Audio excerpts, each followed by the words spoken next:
All right, I'm gonna film this on my iPhone. We'll see how it goes. We have a friend here from across the pond, as they say. I don't think I've ever actually said that, but I'm saying it now. This walnut log right here. So we're gonna pick it up. It looks about 30 inch, 32, 34 diameter. So it should be nice book matchable slabs. And we're gonna get this onto the sawmill and show our friend from across the pond, Andy, what this bad boy can do.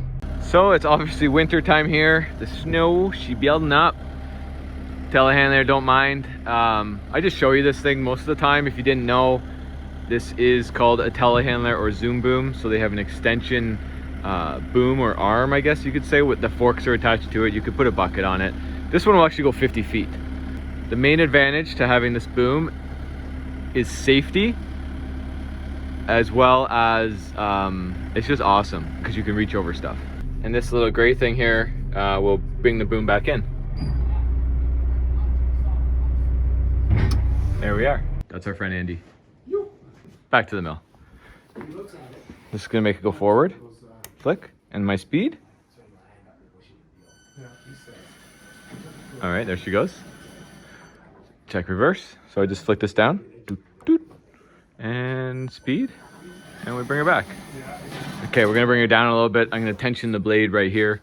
We're gonna put the blocks in the log. This is a nice log, I'm excited. Let's get her cut. Let's go down.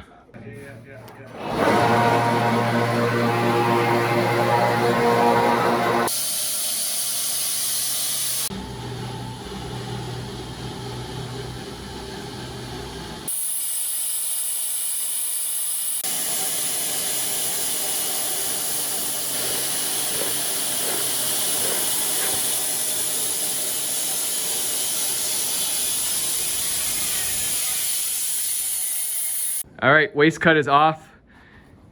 And the walnut log does not disappoint. Beautiful grain going on here. Great sapwood contrast. There's the waste cut. It was actually really nice, hardly any waste. So we're gonna go down. We're cutting this at 10/4, and that means it'll be 2.5 inches in thickness once dried.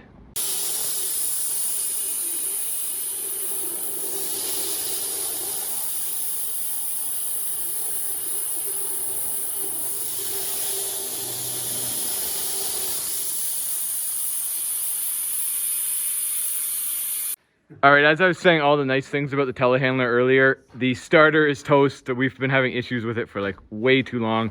I literally ordered one 3 or 4 days ago and it's in, but right now she's dead. We can't start it.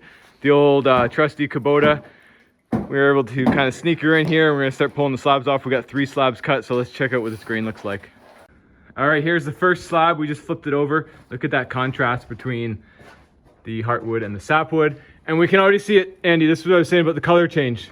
Yeah. See, the width of my finger is starting to change purple. Oh yeah. All this will change color over the next 3 to 5 minutes. Wow. Okay, so we got 3 slabs off, blade's still cutting nice. Again, nice, beautiful contrast from our heartwood to sapwood. She is looking dynamite. Blade's still cutting nice. I'll probably get at least 2 more cuts out of it, but I'm gonna check each time. I'm gonna pull the slab off, make sure everything's good. The key with nice lumber is starting with a properly cut slab. Then we're gonna properly dry it and then finally surface it and head it out to our dealers. James is here now because he's gonna go on a little road trip. He's gonna hop on his horse and go pick up the remote starter. Yeah!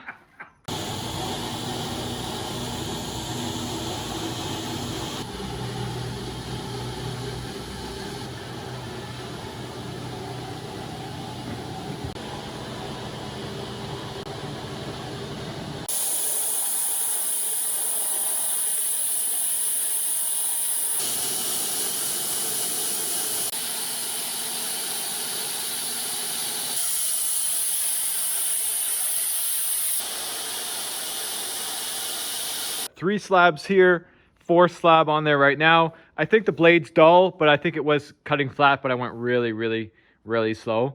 Yeah, let's get it pushed off. I think I'm gonna get a little water pop action going. This just in, splashing water on lumber makes it look amazing. Look at this stuff, folks. Just got some water thrown on here just to show you what the color looks like. And stuff is stunning. Just stunning. Oh man.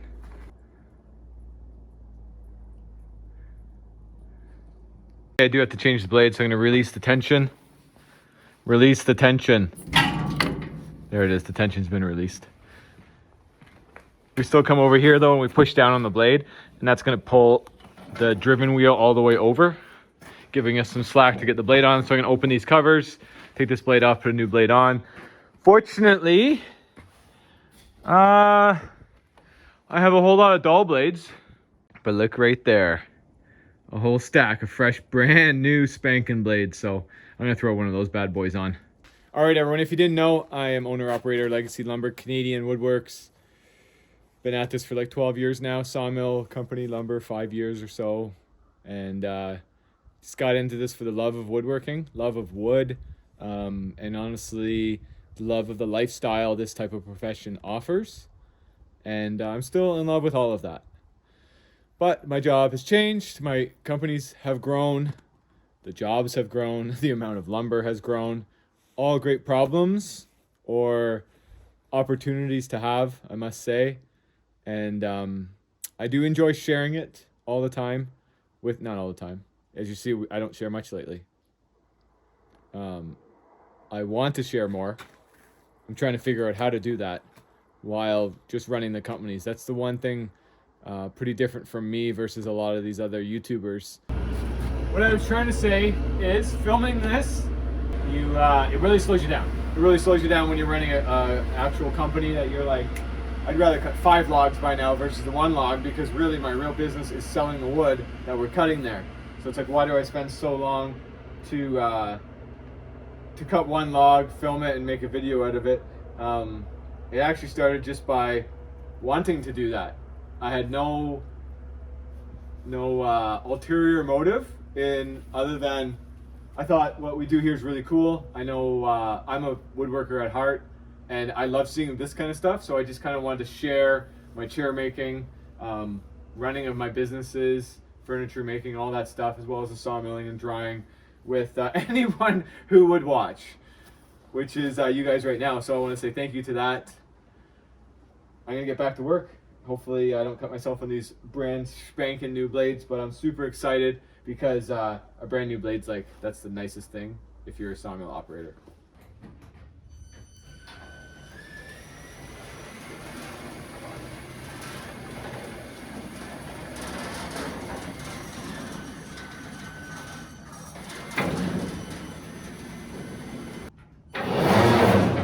The motor doesn't like the cold weather.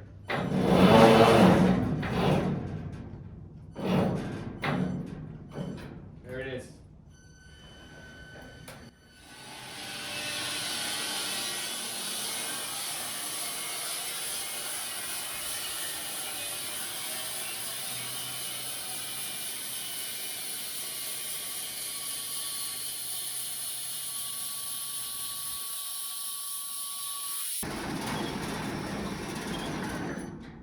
Okay, sweet. That's it. I did a bunch of social mediaing. I did a bunch of, is that how you say it? I took a bunch of videos. You can see how beautiful this lumber is. The water's kind of like soaked into it or frozen now, so it's not doesn't have that like water gloss, so you can really see what she looks like. Anyways, beautiful slabs. I got 2 more on here. I'm gonna pop probably both of them off and then finish off the log. All right, I had to, I cut about 6-8 inches into the log, and I just shut the mill down because I had to move the blade guide. Let's see if it starts. Woohoo! Yeah, this side.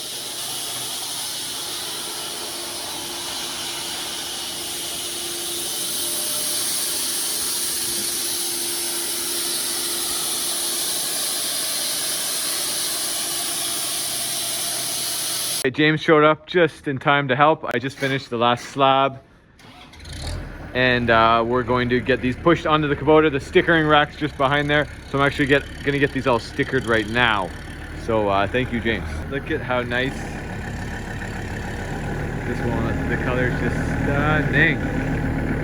Okay, I gotta do some work. Over here, 1, 2, 3, 4, 5, 6, 7, 8, 9 slabs. That's a beauty. Okay, so what do we got going on here? We have stickers that go in between lumber. We have our stickering rack. It just keeps the stickers organized. These are 12 inches on center. And the reason we do this is because the lumber is actually going to air dry. So the air is gonna blow through these stickers. You can see we got piles everywhere here. And the air is gonna start slowly taking away the moisture from the wood. And after a certain time, depending on the thickness of the lumber, it'll be ready to get into our kiln.